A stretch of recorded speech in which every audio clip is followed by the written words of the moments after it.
우리 사랑하는 성도님들, 지난 한 주간 잘 지내셨습니까? 오늘도 이렇게 하나님의 은혜 가운데 같이 예배드리게 돼서 감사하게 생각합니다. 저도 역시 여러 성도님들께서 기도해 주셔서 지난 한 주간 건강하고 기쁘게 지내다 오늘 이렇게 주일 말씀을 가지고 서로 마주할 수 있게 되어서 감사하게 생각합니다. 이제 가을이 깊어져 가고 있습니다. 계절의 변화라는 것은 우리들에게 참 많은 것을 생각하게 합니다. 우리는 가만히 있어도 우리의 힘이 아닌 하나님의 섭리의 변화로 인해서 주변의 만산이 홍역이 되고 그와 같은 모든 삶의 변화가 이루어집니다. 그것은 단지 내 힘에 의해서가 아니라 하나님의 뜻과 섭리에 의해서 이루어지는 것을 내가 하나님의 축복으로 누릴 수 있는 것으로 다가오게 됩니다. 하나님의 뜻에 의하여 색깔이 바뀌게 되고 하나님의 뜻에 의하여서 떨어져 어디론가 굴러가고 또 어딘가 이와 같이 머물러서 하나님의 뜻을 이루어 썩어짐으로 말미암아 다음에 새로운 싹으로 움돋아 나는데 기어공헌하고 그것이 곧 그의 다른 순환의 부활인 것을 우리는 생각하게 됩니다. 삶이라는 것은 마음 그악하게 먹으면 한없이 악해질 수 있습니다. 그런데 또 선하게 살려고 마음 먹으면 내 힘과 내 의지에 의해서는 아니지만 하나님께서 역사하셔서 우리가 하나님의 선한 뜻을 가지고 평생을 살다 갈 수 있는 것이 우리 인생일 수 있습니다. 언제나 자연은 우리에게 너무나 많은 것을 가르쳐주며 우리들에게 삶의 바른 길을 제시해 줍니다. 인간은 그 자연 속에 계시하신 하나님의 뜻을 저버리기도 하고 때로는 자연 속에 계신 하나님의 뜻을 저버리니까 특별 계신 성경 말씀을 주셨지만 그것조차도 저버리고 마음대로 죄악 가운데 살아가기도 합니다. 그러나 이와 같은 삶을 살다 보면 우리는 슬픔의 계곡으로 굴러떨어지게 되고 한없는 마음의 가책 속에서 마음 아파하며 이 세상을 방황하게 되기도 합니다. 결국 우리들에게 중요한 것은 하나님의 사람은 어떤 사람인가가 문제가 아니라 하나님의 사랑에 의해서 결정되고 마감되어진다는 겁니다. 내가 어떤 사람이야, 내 기질은 어떻고 내 성품은 어떻고 나의 유전자 그리고 나의 사회적인 인자는 무엇이야 라고 생각을 할지라도 결국 우리의 결정은 하나님의 뜻에 의하여 결정된다는 것입니다. 따라서 우리는 내가 어떤 사람인가가 문제가 아니라 하나님의 뜻과 은혜가 무엇인가를 더 깊이 마음먹고 내가 그 뜻에 나를 맞춰가는 겁니다. 내 기질과 성품이 하나님의 뜻을 따를 수 없다 할지라도 내가 하나님의 뜻을 따르고 싶어하면 하나님의 뜻과 섭리가 내가 주의 뜻을 따를 수 있는 사람으로 만들어 나를 인도하여 내시는 것입니다. 우리에게 죄악의 물을 빼고 죄악의 도끼를 빼고 마침내 하나님의 은혜 가운데 따뜻한 마음과 사랑과 은혜를 이루는 것이죠. 세상이란 무대는 착한 사람은 한없이 사는 게 힘겹게 여겨져도 악한 사람이 그 악하게 나대는 것 같아도 결국 하나님께서 그의 백성을 챙겨 품어주심으로 말미암아 각양의 은혜로 하나님의 역사를 이루는 사람들에 의하여 이 세상이 움직여가는 것을 봅니다. 누가 하나님의 역사를 가로막아설 수 있으며 누가 하나님의 자비를 넘어설 수 있겠습니까? 인생의 축복은 하나님의 무한하심이 눈과 마음으로 보고 느껴져 그 하나님께 나를 맡기고 우리를 맡겨 하나님의 인도함을 받는 순간 하나님의 축복과 은혜가 임하게 되는 것입니다. 이 가을에 채색되는 가을잎을 바라보며 하나님 앞에 인생의 영광과 또다시 죽어짐으로 부활하는 하나님의 은총을 바라보며 하나님 앞에 영원로운 인생의 축복과 은혜를 누리시기를 주님의 이름으로 축복합니다. 오늘 성경은 성전에서 봉사하는 레위인이나 제사장들이 회중에게 주는 확신의 말씀으로 지어진 노래로 유추됩니다. 하나님은 환난처에서도 피난처가 되신가? 그 어떤 여건과 고난에서도 그 백성을 승리에 이르게 하시는 하나님이 되심을 보여주고 있습니다. 또한 하나님을 따르는 경건한 백성들에게 주시는 확신과 축복의 은총을 보여주고 있습니다. 저는 꿈 별로 중요하게 생각하지 않습니다. 왜냐하면 꿈을 거의 꾸는 적이 드물기 때문이죠. 근데 제가 요즘 최근에 두 가지 꿈을 꿨어요. 한 가지는 뭐냐 하면 저는 이렇게 들어넣어서 60까지 세려고 하는데 30을 넘어 센 적이 거의 없어요. 그러니까 30초 안에 자는 것 같아. 그러니까 그 축복이고 또 중간에 안 깨고 아침에 새벽기도 이렇게 알람 맞춰놓은 소리가 울려서 그때 일어나는 거예요. 그러니까 참 잠을 잘 자는 것이죠. 참 큰 축복이라고 생각하고 감사하고 있습니다. 근데 잠을 자는데 정신이 번쩍 나서 일어나 보니까 시계를 보니까 1시 40분쯤 되는 거야. 이거 이렇게 일찍 깨어났네. 이거 어떻게 하지? 그 망설이고 있는데 그게 꿈이었어요. 그게 1시 40분이라고 시계를 보고 있는데 그게 꿈인 거야. 나중에 깨서 보니까 어떻게 됐냐면 그 제가 일어나야 될 그 알람 소리에 일어나서 그 일어나야 될 시간에 일어나게 되더라고요. 도대체 왜 이 꿈을 꾸게 했을까라고 생각을 했습니다. 그래서 제 마음에 뭐 해석은 지 마음이니까 제 마음이 이렇게 생각했습니다. 마지막 시간에 불꽃을 피우라 이런 생각으로 받아들이기로 했어요. 하나님께서 정말 그 시계를 눈에 너무 선명한 거야. 1시 40분이야. 너무 그렇게 제 시계 보면 우리 교회에서 논아준 거 있잖아요. 이렇게 그 탁 닿으면 뭐 빨간색으로 나타나는 시계. 딴 교회 다니다 오셨나? 자원봉사제 밤에 나눠준 거 있잖아요. 제 머리맡에도 두고 있고 이렇게 손 닿으면 이렇게 그 글자가 나오잖아요. 너무 선명한 거예요. 그게 너무 선명한 거야. 그래서 저는 그렇게 해석하기로 했어요. 정말 마지막 남은 시간들을 하나님 앞에 불꽃을 피워 올리자 하는 생각으로 했고요. 또 하나 꿈을 꿨어요. 이게 뭐냐면 우리 교회 버스 있잖아, 길잖아요. 그래서 제가 이제 장례 갈 때나 뭐 이럴 때 성도들 다 타고 있으면 이렇게 가서 저 끝까지 인사하잖아. 아이고 어렵게 오셨군요. 바쁜데 오셨죠? 인사하고 저 끝에 가서 이제 인사하고 이렇게 오잖아요. 근데 그날도 이렇게 버스 아닌데 사람이 꽉 찬 거야. 사람이 꽉 찼어. 근데 사람들이요 한 사람도 빠지지 않고 다 담요를 이렇게 그렇게 싸고 있더라고. 담요를 이렇게 다 싸고 있는 거야. 굉장히 추워하더라고. 어떻게 된 게 이건 버스 안에서 그렇게 추워해. 근데 여기서 저 끝까지 담요를 안 뒤집어 쓰고 있는 사람이 한 사람도 없어. 한 사람도 없어. 그래서 제가 아유 추우시군요. 아유 춥지 말아야 되는데 그러면서 제가 이제 인사를 하고 이렇게 갔거든요. 근데 너무 선명한 거야. 너무 선명한 거야. 근데 제가 정신이 들었는데 지금이 생신지 그때가 생신지 구별이 안 되도록 그 꿈이 너무 선명해. 사람들의 얼굴도 또렷이 보이더라고. 근데 제가 나중에 그게 꿈이라는 걸 알았어요. 왜냐하면 우리 교회 버스는 한 의자에 2사람씩 앉게 돼 있는데 내가 본 꿈에는 3사람씩 앉아 있더라고. 그게 꿈 아니야. 그게 그래서 그게 꿈이라는 걸 알았어. 그러니까 6살, 3명씩 의자에 3명씩 6명이 쭉 앉아 있더라고. 맞아, 그런 꿈이야. 근데 이게 어떤 건지 정말 분간이 안 되더라고, 순간적으로. 그래서 느꼈는데 도대체 왜 내가 이런 꿈도 꾸지 않는 사람이 이런 꿈을 꿀까라고 생각을 했어요. 근데 우리 성도들이 위로가 필요하구나 하는 생각을 했습니다.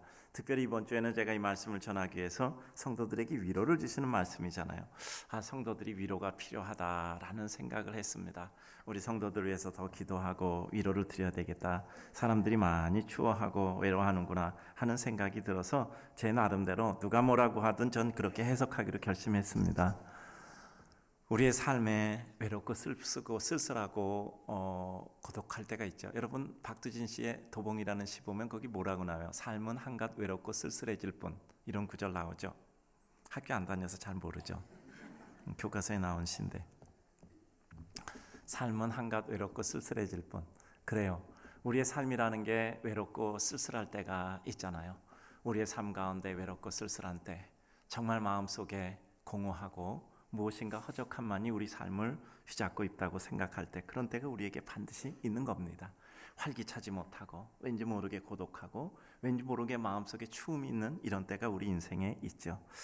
그런 때 하나님께서 우리들에게 주시는 은혜의 말씀들이 우리 마음에 용기를 주고 따뜻함을 주고 위로를 주는 것이죠. 오늘 보면은 1절에서 8절 내용을 보면 9절까지 이게 길어서 제가 다 읽지는 못하고요. 하나님께 피한 자들의 안전과 보호하심에 대해서 설명을 하고 있습니다. 시적인 표현이니까 굉장히 아름답잖아요. 지존자의 은밀한 곳에 거주하며 전능자의 그늘 아래 사는 자요. 아주 굉장히 문장이 아름다워요. 그러면서 하나님은 우리의 피난처, 하나님은 우리의 요새, 우리의 의뢰하는 하나님이시로다. 그리고 우리가 이러한 구체적인 어려움 가운데서 우리를 지켜주시는 자로다. 보라, 똑똑히 볼 것이니 악인들의 보응을 네가 보리로다. 네가 말하기를 여호와는 내 피난처요 나의 하고 지존자를 너의 거처로 삼았으므로 라고 말씀하고 있습니다. 이와 같은 장면을 통해서 우리 삶 가운데는 한없는 고통과 아픔과 시련이 우리에게 닥쳐온단 말이에요. 그런데 그럼에도 불구하고 하나님이 우리의 피난처가 되시고 그리고 하나님이 우리의 거처가 되어 주심을 말씀하고 있습니다. 우리 인생에게는 필연적으로 다가오는 죽음에까지 이르게 하는 고통과 환난이 있습니다.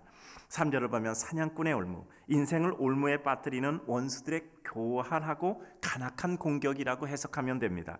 극한 전염병, 연약하고 한계를 지닌 인생을 죽음에 이르게 하는 모든 질병을 이야기할 수 있겠죠. 6절 밤의 공포, 어느 때일지 모르는 두려운 원수들의 공격, 낮의 화살, 전쟁터에서 이루어지는 갑작스러운 공격, 그리고 6절 뒤에 이르는 어두움의 전염병, 백주의 파멸, 죽음에 이르게 하는 질병이나 급작스러운 어려움을 포함한 모든 환난, 이와 같이 우리 삶에는 그 종류를 늘으면 늘을수록 얼마든지 이와 같이 열거할 수 있는 수많은 삶의 아픔과 고통들이 있단 말이죠. 살다 보면 우리의 부족과 허물 때문에 어려움에 빠질 때도 있지만, 또 때로는 우리 인생을 올매에 빠뜨리려는 간교한 사단의 계교에 의해서 낮이고 밤이고 어려울 때가 있단 말이에요. 우리 신호등 보고 기다리고 있는데 갑자기 뒤에서 어떤 차가 와서 쿵 맞으면 우리가 그것을 피할 수가 없잖아요. 우리가 어떻게 그것을 피합니까? 우리는 어쩔 수 없이 어려움 겪을 때도 있어요. 내 마음에 어떤 생각이 일어나서 결정을 했어요. 나는 나로서 그 결정밖에 할 수밖에 없어. 똑같은 상황이 주어져도 나는 그 결정을 그렇게 할 수밖에 없어. 그렇게 결정할 수밖에 없는 게 우리 인생이잖아요. 근데 그런 결정을 했는데 그게 내 인생에 가장 가슴 아프게 하는 결정이 되어버린 때도 우리 인생에게는 있는 것이잖아요. 우리가 어려움을 겪을 때 어떤 것이 옳고 그름보다는 그 어려움 자체에 매몰되어서 헤어나오지 못한 때도 있어요. 어려움 속에 있다 보면 그 어려움 자체가 주는 붕괴보다도 어려움이 확대되어져 우리가 거기 위축되어서 그것으로 무너지는 경우가 너무 많단 말이죠. 대표적인 사탄의 계략입니다. 사단은 우리를 자책하게 하고 우리를 무기력하게 하고 우리를 대항하지 못하게 해서 무너뜨리는 거예요. 우리에게 마음의 외로움과 우리에게 소외됨과 우리의 마음의 무기력함과 실망과 좌절을 줌으로 말미암아 대항도 못하게 무너지게 하는 거예요. 왜죠? 사단은 우리를 무너뜨릴 실제적인 힘이 없어요. 사단의 공격은 하나님의 은혜에 의해서 제한되어 있단 말이에요. 그러니까 사단은 어떻게 해서든 우리를 협박하고 위협하고 외롭게 만들어서 우리 스스로 붕괴시키는 거예요. 그래요. 그래서 우리는 하나님 앞에 우리 자신의 정체성을 확보하고 봄으로 말미암아 하나님의 은혜를 잊고 회복하게 됩니다. 왜 기도가 중요한지인가요? 기도하다 보면 우리 마음에 확연하게 들어오는 게 있습니다. 그게 뭡니까? 기도하다 보면 확연한 게 있어요. 그게 뭐죠? 이 모든 일은 사람이 결정하고 그 사람이 결정하고 그 상황이 결정하고 그 일이 결정하고 그 바람이 결정하는 게 아니라 내 인생은 하나님이 결정하라는 것을 한다는 것을 우리는 확실하게 깨닫게 돼요. 기도하고 기도하다 보면 내가 이 기도를 누구에게 하고 있는가? 하나님이 하고 있어요. 그럼 누가 결정해 달라고 기도하는가? 하나님이 결정하다고 기도해 주시라고 기도하는 거란 말이에요. 그렇게 기도하다 보면 나에 관한 모든 것을 결정하는 것은 질병도 아니고, 나에 관한 모든 것을 결정하는 것은 그 사람도 아니고, 나에 관한 모든 것을 결정하는 것은 그 일도 아니고, 나에 대한 모든 일을 결정한 것은 하나님이라는 것이 점점 마음에 와닿는단 말이에요. 그러니까 하나님 앞에 더 기도하고 하나님께 대한 신뢰의 마음이 들고 하나님께 대한 기대고 싶은 마음이 들면 어느 날 우리들에게 기대의 언덕이 생기는 거예요. 마음의 용기가 생기는 것이란 말이죠. 사랑하는 우리 성도님들, 믿음이라는 것은 없는 사실을 만들어서 믿는 게 아니요, 있는 사실인데 이제까지 내가 몰랐거나 알아도 마음에 확신하지 못했던 것을 어느 날 내가 다시 눈을 떠서 그것을 바라보게 되는 거예요. 과학이 뭐예요? 늘 말씀드리잖아요. 이전에도 늘 우리는 그 가운데 살았어요. 근데 어느 날 보니까 그 현상이 보이는 거야. 똑같은 여건에서 똑같은 현상이 일어나, 반복된 현상이 일어나, 그것을 정리해 놓으면 논리가 되는 거죠. 이게 과학의 원칙이고 법칙이에요. 없는 것을 발견하는 것이 아니라 있는 것에 눈을 떠서 그것을 보게 된 거예요. 우리 삶 가운데 믿음은 없는 사실을 만들어낸 것이 아니라 기왕해 주신 하나님의 은혜를 내가 모르고 있다가 하나님의 은혜를 보게 되는 것이죠. 여러분, 하나님이 우리에게 축복 주시는 가장 보편적인 방법이 있잖아요. 다른 사람은 못 봐요. 1000만 명이 지나가도 아무것도 못 봐. 근데 내가 지나는데 거기 보물이 보이잖아. 다른 사람은 지나가는데 못 봐. 근데 나는 거기 보이잖아. 나에게 기회를 주시는 거예요. 바로가 꿈을 꿨는데 바로의 궁정에 있는 모든 박사술사들은 전혀 그 꿈을 해몽하지 못해. 근데 하나님께서 그들의 눈을 가려 해몽하지 못하게 하다 요셉이 궁으로 불려가서 그 꿈을 해몽하잖아. 그러므로 요셉이 발탁되는 기회가 되잖아. 그 다음부터 하나님께서 은혜와 지혜를 주셔서 요셉은 하나님의 은혜 가운데 더욱더 하나님의 은총을 이루는 자리까지 가게 되는 것이죠. 그러므로 하나님께서 그 백성을 세우는 보편적인 방법은 지축을 흔들어서 모두가 혼란스러운 가운데 그 백성을 뽑아 세우는 거잖아. 그러니까 여러 가지 어려울 때 우리는 어떻게 되죠? 하나님을 바라보며 이 여러 가지 어려움과 고통의 상황이 의미하는 바가 무엇일까? 누구를 뽑아서 세우실 것인가? 나는 여기서 나의 역할은 무엇인가? 나는 그럼 어떻게 해야 되는가? 그것을 우리 마음에 주시는 하나님을 바라보는 것이잖아요. 그래서 우리 인생에는 분명히 어려움은 있지만 그 해법은 어려움의 실체와 그 해결책을 바로 알고 시행하는 것인데, 그것이 하나님의 뜻과 의도입니다. 하나님의 뜻과 의도를 위해서 우리는 알기를 위해서 기도하고, 더 나아가 기도하며 하나님께서 자비와 긍휼로 우리에게 대해주시기를 위해서 기도하는 거잖아요. 그래서 우리는 하나님을 나의 피난처로 삼고 하나님을 나의 거처로 삼을 때 두려움을 제거하게 되는 것입니다.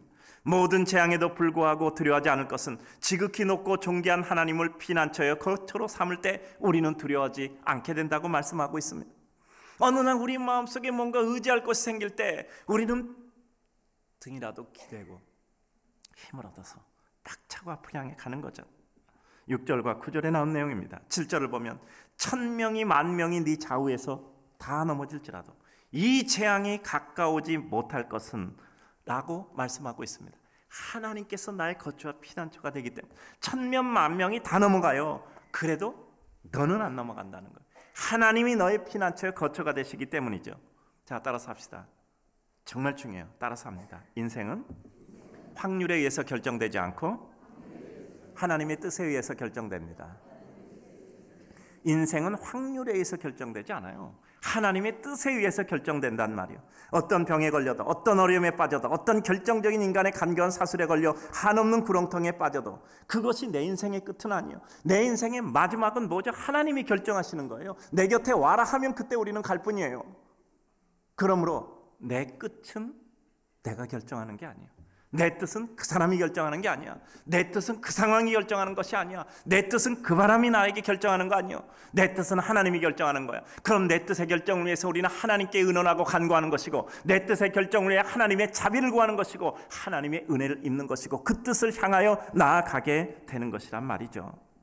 인생이란 현재 상태에서 이와 같은 경우 많은 사람이 어떻게 되었다라는 확률을 보고 나의 길을 볼 수가 있죠. 그러나 그것을 넘어서서 지금 하나님이 나를 보시고 나를 긍휼히 여기시고 그에게 피하고 간구하고 의탁하는 자를 버리지 않는다, 돌보신다라는 마음에 확신이 들면 우리 인생은 그것을 넘어서는 또 하나의 은혜가 생기는 거예요. 제가 우리 교육자들에게 늘 말해요. 우리가 100의 능력이 있어. 근데 100일의 능력을 발휘한다고 생각해. 내 한계가 100이야. 근데 그 정말 울며 불며 기어서 굴러서라도 내가 그 100의 한계를 넘어가면 101이 되잖아. 1%를 잘하게 됐을까요? 100이 있는데 101%를 가는 건 그거는 1% 잘하는 게 아니라 무한대로 가는 거예요. 하나님의 영역이란 말이야. 그러므로 우리는 정말 나는 100의 능력밖에 없어. 근데 저건 1000이 필요해. 나는 100의 능력, 내가 해서 여기 110%에서 110을 간다고 해도 저게 1000의 능력이 필요한데 1000만에요. 내가 100의 능력이 있는데 100일의 범위를 가는 건 무한대 능력이야. 1000이고 만이고 아무런 의미가 없어요. 우리는 하나님의 손에 들려 쓰는 순간 내 능력을 넘어서는 하나님의 능력 가운데 쓰이는 거예요. 그래서 우리는 하나님께 기도하고 그것이 믿음이고 그것이 은혜고 그것이 능력인 것이죠. 그것을 부인하면 우리 믿음이 자리할 바는 없잖아요. 우리 믿음은 어디에 의탁하여 자리를 합니까? 하나님의 은혜에 의탁하여 자리하잖아요. 우리는 나를 믿는 것이 아니라 하나님을 믿잖아요. 상황을 믿는 것이 아니라 하나님을 믿잖아요. 여호와께 능치 못할 일이 있겠느냐라고 우리는 하나님 앞에 나아가는 하나님의 백성입니다. 예수 그리스도 십자가에 못 박혀서 우리를 구원하실 줄 어떻게 알았겠습니까? 예수 그리스도가 어찌하여 나를 버리셨나이까 절규할 때 그 예수 그리스도가 다 이루었다라고 다시 고백하게 되리라고 누가 생각을 했습니까? 과정은 있으되 과정을 거쳐 결과에 이르고 결과는 우리 마음에 그리고 우리의 삶에 현실적인 실존과 실현이 돼서 우리에게 일어나는 것이죠. 그래요. 늘 말씀드리지만 믿음을 확률과 지식과 경험에만 의지해서는 안 되고 우리를 불쌍히 여기시는 하나님을 바라보고 가는 것입니다. 그는 우리가 잘나서도 아니고 우리가 옳아서만도 아니고 우리를 자비와 연민의 대상으로 바라보고 계시기 때문에 내가 나를 주장할 수 있는 위치가 아니라도 그는 우리에게 다가오셔서 우리들에게 기회와 은혜를 주시는 것입니다. 내가 주님께 의탁하고 피하고 자비를 구하고 있다는 사실 때문에 우리를 불쌍히 여기셔서 우리를 구원하는 거예요. 하나님의 불쌍히 여김은 세상에서 불쌍히 여김이 아니라 담대함입니다. 늘 말씀드리잖아요. 주님, 우리는 하나님께는 긍휼히 여김을 받되 하나님께는 불쌍히 여김을 받되 세상에서는 불쌍히 여김을 받지 않는 자들이 되게 하여 주시옵소서. 수많은 인생들이 하나님 나를 돌아봐 주십시오라고 간구하고 자비를 입는 것은 우리의 의로움 때문이 아니라 하나님의 자비하심 때문이에요. 우리의 의로움은 흠없음이 아니라 하나님의 자비를 구하는 낮은 마음이 하나님께 은혜를 받는 우리의 의로움이 되는 겁니다. 나의 부족을 깨닫고 인정하고, 그래서 하나님 없이는 살 수 없다는 은혜의 필연성을 하나 가지고 하나님 앞에 나아가는 자, 하나님의 자비와 긍휼을 입는 것이죠. 그래서 우리는 하나님의 뜻을 따르고 순종하기를 소원하며, 오히려 우리를 주장할 때마다 더 의로워져 하나님의 은혜를 입는 것은 우리가 낮아질 때라는 겁니다. 그래서 피난처가 되시는 하나님이요, 두려움을 극복하고 전의를 회복하고 사단의 세력 또는 인생의 어려움 또는 나 자신의 부족과 허물에 대한 극복의 의지를 가지고 항전의 의지를 가지는 것 자체가 하나님이 그 백성을 사랑하셔서 긍휼히 여김으로 회복시켜 주신다는 거예요. 우리는 병에 걸릴 수 있어요. 그러나 병에 지지 않을 수는 있습니다. 우리는 죽지 않을 수는 없어요. 그러나 우리는 죽음에 눌리지 않을 수는 있습니다. 우리는 세상을 떠난다 할지라도 그것을 우리는 피해보고 우리는 망가지고 끝난 것으로 아니라 우리는 그것을 완성으로 보잖아요. 늘 말씀드리잖아요. 생성된 건 소멸돼야 돼요. 생성된 게 소멸되지 않으면 그것은 재앙입니다. 요즘 플라스틱 같은 거 뭐 썩어지지 않아서 우리 인류가 그것으로 재앙을 겪는다 하잖아요. 생성됐으면 소멸돼요. 살았으면, 났으면 죽어야 돼요. 생성과 소멸은 당연한 거예요. 그럼 그 생성과 소멸을 완성의 과정으로 보려면 우리는 살아서 과정을 거쳐서 죽어가는 모든 것을 하나님의 섭리 속에 받아들이며, 생로병사를 거치는 모든 과정을 하나님의 뜻으로 받아들이며 그것을 통해서 하나님의 완성을 이루는데 우리가 사용되고 일조해 드려야 되는 거예요. 내가 어떻게 살까? 내가 어떻게 죽을까? 나는 그 과정을 어떻게 보낼 것인가? 그것을 통해서 우리는 하나님의 뜻을 이루어드리는 거예요. 그리고 하나님의 영원한 백성으로 하나님의 초청을 받아 주의 나라에 가는 거예요. 하나님은 우리가 이 세상에 살 때도 그래서 피난처가 되는 거예요. 우리의 영원한 피난처이면서 이 세상에 있을 때 일시적으로 우리를 의탁할 수 있는 우리의 피난처요 거처가 되기도 하시는 거죠. 오늘 9절에서 13절을 보면 하나님께 의탁하는 자들에게 주시는 필연적인 승리가 기록되어져 있습니다. 네가 말하기를 나의 여호와는 나의 피난처라고 하고 지존자를 너의 거처로 삼았으므로 라고 말씀합니다. 화가 너에게 미치지 못하고 재앙이 네 장막에 가까이 오지 못하리라. 하나님이 천사를 명하셔서 네 모든 길에서 너를 지켜주실 것이라. 너를 붙들어 발이 돌에 부딪히지 않게 하리로다. 네가 사자와 독사를 밟고 젊은 사자 뱀을 발로 누르리로다 라고 말씀하고 있습니다. 하나님이 우리와 함께 하신단 말이에요. 여호와는 나의 피난처요, 여호와는 나의 거처라고 고백할 때 하나님께서 우리에게 이와 같은 승리의 은혜를 주시는 거예요. 하나님을 피난처 삼고 거처로 삼는 자는 재앙과 화를 넘어선다고 10절에 말씀하잖아요. 하나님께 피한 자 화를 면합니다. 지금 내가 어디 있는가가 중요해요. 지금 내가 있는 자리가 하나님의 장막이 아니라, 그래서 화를 당하고 있다면 하나님의 장막 안으로 들어가야 되는 거예요. 나의 거처를 옮겨야 되는 거예요. 하나님의 품으로 가야 됩니다. 탕자가 그의 모든 것을 회복한 것은 아버지의 품 안으로 뛰어들었을 때예요.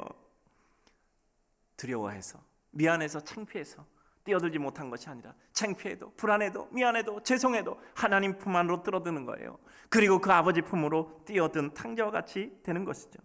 우리 인생의 고통의 끝은 어딜까요? 내 사업이 성공하고 내 일이 성공하고 그것이 결말이 아니잖아요. 모든 것은 오르막과 내리막이 있는데 올랐으면 또다시 내려가잖아요. 우리 인생의 마지막 최고의 고통의 끝은 뭐죠?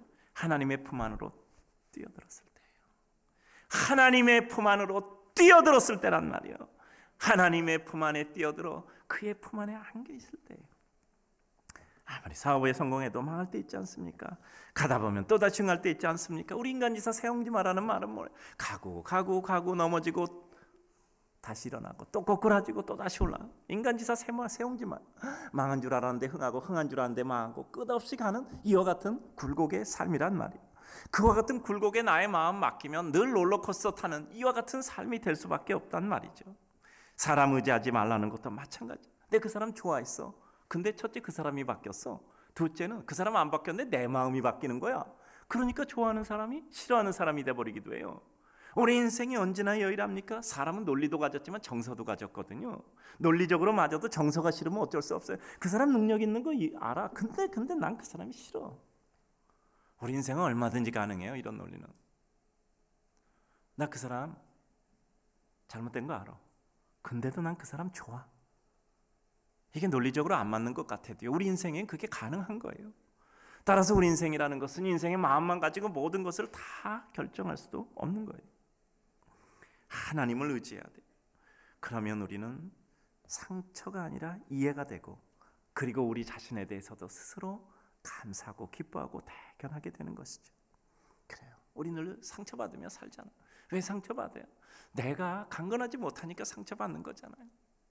내가 견고하지 못하니까 상처받고, 우리는 상처를 상대로부터 받았다 생각해서 오히려 내 마음의 위안이라도 받으려고 하는 것뿐이지 사실은 내가 부족한 거예요. 여러분, 세상 사는 거 그렇게 힘듭니까? 일이 그렇게 힘들어요? 안 되는 일 있어요?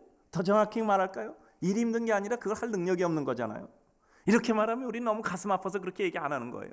일이 어려운 게 어디 있어요? 그 일을 할 수 있는 능력이 있으면 그 일이 어렵겠습니까? 우리 능력이 모자라니까 일이 어려워 보이는 거고, 세상 사는 게 우리 능력이 안 되니까 세상 사는 게 힘들어 보이는 거잖아. 이렇게 말하면 정말 우린 공격당한 것 같아서 차마 그렇게 말 못할 뿐이죠. 우리 인생 그렇게 연약한 거잖아요. 그러나 그럼에도 불구하고, 그래, 나는 연약해.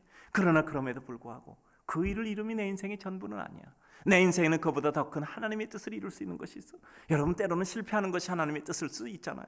때로는 안 되는 게 하나님의 뜻일 수 있잖아요. 여기 모든 게 잘 되면 과연 여기 와서 예배 드리고 있을까요? 하나님이 우리를 은혜로 인도하는 길이 되기도 하잖아요. 여러분, 눈물 젖은 빵을 먹지 않으면 인생을 알지 못한 자라 그러잖아요. 눈물로 밤을 지새우지 않은 자가 어찌 인생을 알 수 있는가 얘기하잖아요. 우리 인생의 아픔과 시련을 통해서 내 힘으로 안 된다는 것이 있다는 것을 우리는 체험함으로 말미암아 우리는 하나님 앞에 더욱더 나아가게 되면 그건 하나님이 우리에게 주시는 축복과 은혜의 인도하심이잖아요. 우리는 따라서 하나님 앞에 부끄러운 것을 넘어선 하나님의 은혜 앞에 나아가는 용기가 우리에게 생기는 거예요. 하나님을 의지하는 것, 하나님이 나의 거처되고 하나님이 나의 장막이고 그 장막으로 뛰어드는 자, 이것이 하나님의 백성이자. 내가 능력이 없으면, 내가 모자라면, 내가 부족하면 하나님께서 나를 긍휼히 여기시기를 바라는 거죠. 모자란 자식, 더 아픈 손가락 더 소중히 여기듯이 하나님께서 우리에게 더 큰 자비와 능력을 베풀어 주시기를 간구하는 거죠. 어느 날 내가 약함을 느낄 때 그것이 나에게 가장 큰 강함이 되는 것은 내 약함으로 말미암아 하나님의 존재가 소용되고 하나님의 은혜를 바라보게 되기에 우리의 약함이 가장 강함이 되는 거잖아요. 그래요. 우리 인간의 솔직이 뭐예요? 늘 말씀드려, 인간의 솔직 유치함이라고 말씀드렸잖아요. 뭐에 솔직한 거야? 자기 마음이 가지고 있는 인간의 본성에 솔직한 거잖아. 나 당신 싫어, 싫다고 말하는 사람 솔직하다고 얘기할 수 있나요? 솔직한 게 아니라 유치한 겁니다. 미성숙된 거예요. 내가 싫어도 나 당신 좋아해, 노력하고 있는 마음이에요. 노력하고 있는 마음, 그게 훨씬 더 성숙된 거예요. 거짓말이 아니요. 솔직이라는 게 뭐의 솔직이라고요? 자기 인간의 죄악된 본성에 따르는 게 솔직이라고 생각하면 안 돼요. 우리의 진정한 솔직은 하나님의 뜻에 따르는 거예요. 내가 그 사람 그렇게 싫어도 나 당신 좋아, 내 마음에 노력하고 있는 거예요. 그리고 그렇게 노력하고, 이게 하나님 앞에 있는 진실이에요. 우리는 자꾸 속으면 안 돼요. 우리 마음의 죄악은 끊임없이 우리를 미혹한단 말이에요. 낙심하고 좌절하게 되고 싫어하게 되고 미워하게 되고. 대사도 바울이 절규하잖아. 오라나는 공고한 자로다. 내 속에 생명의 성령의 법과 사망의 육신의 법이 쟁투한다 그러잖아. 그 대사도도 마음에 끊임없이 갈등을 하고 있는 거예요. 그런 가운데서 하나님의 인도하심을 받을 때만 우리는 하나님의 은혜를 입는 거죠. 그 하나님은 천사를 명하사 그 백성을 지키십니다. 11절에 말씀하시잖아요. 천사를 명해서 나를 보호하신다고 말씀합니다. 우리가 보호할 것 없는 능력 있는 자라면, 모든 게 가능한 거라면, 우리가 하고 싶은 거 다 할 수 있는 사람이라면 천사를 보낼 필요가 뭐가 있어요? 우리가 천사가 되는 거지. 근데 우리는 천사를 보내어서 도움을 받을 이와 같은 연약하고 잘못하고 부족한 점이 있는 사람이기 때문에 천사를 보내주시는 겁니다. 우리 성도님들, 지금 전혀 도울 것이 없어요. 도울 사람도 없어요. 모두가 나를 외면하는 것 같아요. 그러면 하나님께서 천사를 보내서 도와주실 줄로 믿습니다. 그 천사가 내 옆에 있는 사람이기도 하고, 생전 연락도 안 했던 사람이기도 하고, 그리고 내가 몰랐던 사람일 수도 있어요. 하나님이 보내시는 천사는 너무나 다양하단 말이에요. 믿으시기 바랍니다. 절대 나를 단정짓지 마세요. 하나님을 끝까지 바라보시기를 바랍니다. 그 어떤 지경에서도 그를 붙드시고 그 어떤 지경에도 난관과 역경을 헤쳐나가시게 한다. 우리가 뚝 떨어질 때 하나님께서 우리를 붙들어서 발이 돌에 부딪히지 않게 한다 그랬어요. 우리가 망가지지 않고 깨어지고 우리가 파산되지 않게 하신다는 것이죠. 내가 사자 독사를 밟으며 젊은 사자 뱀을 발로 누르리도다라고 말씀하고 있죠. 어떤 난관을 헤쳐서 승리를, 우리는 황무지에서 꽃을 피우자 그러잖아요. 이 세상에 황무지에서 꽃을 피우는 사람이 몇 명이나 되겠냐 말이요. 몇 명이 황무지에서 꽃을 피우겠냐고요. 그러나 그 몇 명 안 되는 사람이 이 세상을 옥토에서 사막에서 이 세상을 사막에서 옥토로 만드는 거예요. 여러분, 우리가 하나님의 은혜를 입으면 정말 이 세상을 사막에서 옥토로 만들 수 있는 하나님의 백성이 돼요. 내 마음을 사막에서 옥토로 만들고 그리고 이 세상을 사막에서 옥토로 만드는 사람이 되는 거예요. 1000명이 지나고 10,000명이 지나도 안 되는 일이 내 눈엔 그게 띈단 말이에요. 하나님의 은혜를 입으면 그것이 하나님의 축복이야. 다른 사람보다 아무 생각도 안 들어. 근데 나는 그게 자꾸 눈에 밟혀. 내 사명이죠. 하나님이 나에게 주신 은혜의 축복, 사명을 주시며 사명을 감당할 능력을 주시는 게 성경의 논리고 역사예요. 우리는 하나님의 지켜주심을 믿는 겁니다. 최선을 다하시는 거죠. 주어진 결과는 하나님의 역사라고 믿고 그것을 기뻐하고 누리는 것이죠. 그것을 통해서 씨앗 삼아 하나님의 은혜를 이루는 거예요.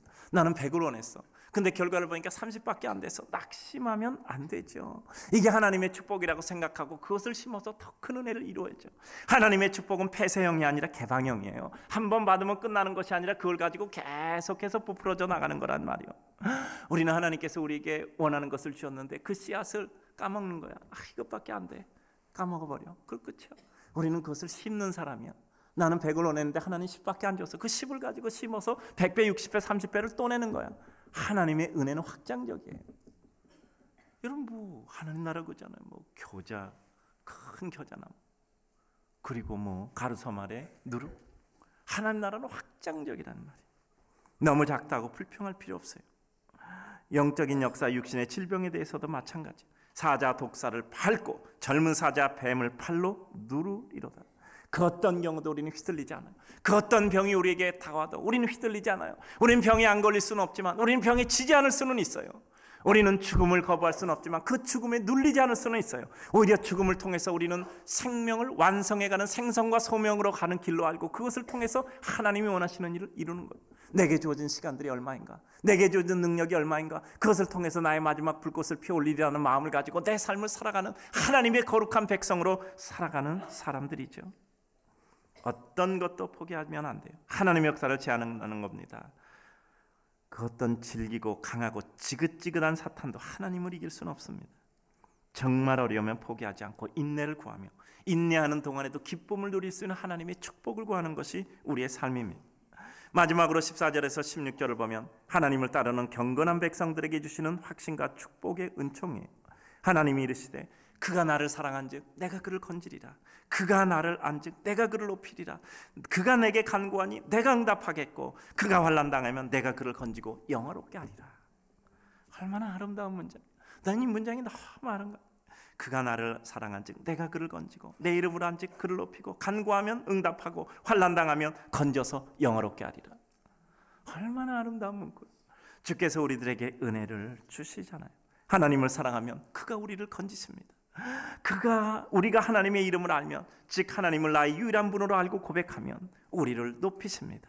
요셉을 높였고 다니엘을 높였고 기도원을 높였고, 모세는 백성 앞에 엎드려서 무릎을 꿇었던 사람이에요. 그러나 그 모세를 높여서 마침내 그 일을 감당하는 사람으로 만드셨잖아요. 우리의 기도에 응답하신다고 말씀하셨어요. 그리고 환난에서 우리를 건지고 영화롭게 하신다 그랬어요. 저는 하나님이 이 교회 성도들을 큰 은혜의 날개로 쌓아놔서 올리시기를 기도하고 있습니다. 하나님이 큰 은혜. 제가 그 담요 이렇게 춥다고 한 그 성도들 보면서 우리 성도들을 좀 마음 따뜻하게 해야 되겠다. 우리 성도들에게 힘과 용기를 줘야 되겠다. 괜히 뭐 저한테 그런 꿈을 꾸게 하신 건 아닌 것 같아. 다 추하는 것 같아. 경제적으로도 어렵고 일도 안 되고 관계도 어렵고 가족 관계도 뭐 쉽지가 않고 뭐 그다음에 일도 또 그렇고 하다못해 뭐 나라까지 이렇고 여러 가지 모든 걸 보니까 짜증이 나고, 짜증난다는 건 뭐죠? 삶이 마음대로 안 되는 거야. 그리고 기쁜 일보다는 모든 게 답답한 거예요. 그런 가운데 우리가 은혜를 받을 것은 무엇인가? 우리가 하나님을 나의 피난처로 삼고 하나님을 나의 거처로 삼고 하나님을 나의 장막으로 삼아 그 하나님의 장막으로 옮겨가는 것이죠. 하나님이 사용하시는 자는 심지가 굳은 자들입니다. 흔들리지 않는 자고 흔들림에도 살아나는 자들. 전에 제가 바람 부는 날 그 제 방 앞에 있는 나무 흔들리는 거 제가 동영상으로 찍어놨어요. 어저께도 제가 한번 다시 들어봤어. 그걸. 정말 바람이, 제가 소설적 표현으로 그 여자 머리채 끌고 다니는 그 미친 남자 얘기해 드렸잖아요. 정말 너무너무 어떻게 숨도 못 쉬고 끌려다니는 것 같아요. 숨도 못 쉬고 끌려다니는 것 같아요. 근데 요즘 그 나무들이 번듯하게 뻔뻔하게 하늘을 향해 다 솟아있어. 정말 가련할 정도로 휘몰리더라고.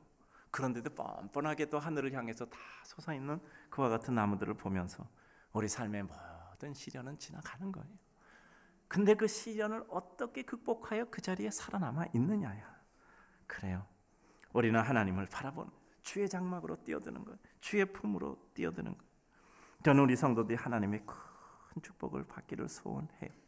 하나님의 축복은 소유권이 아니라 사용권이라고 늘 말씀드리죠.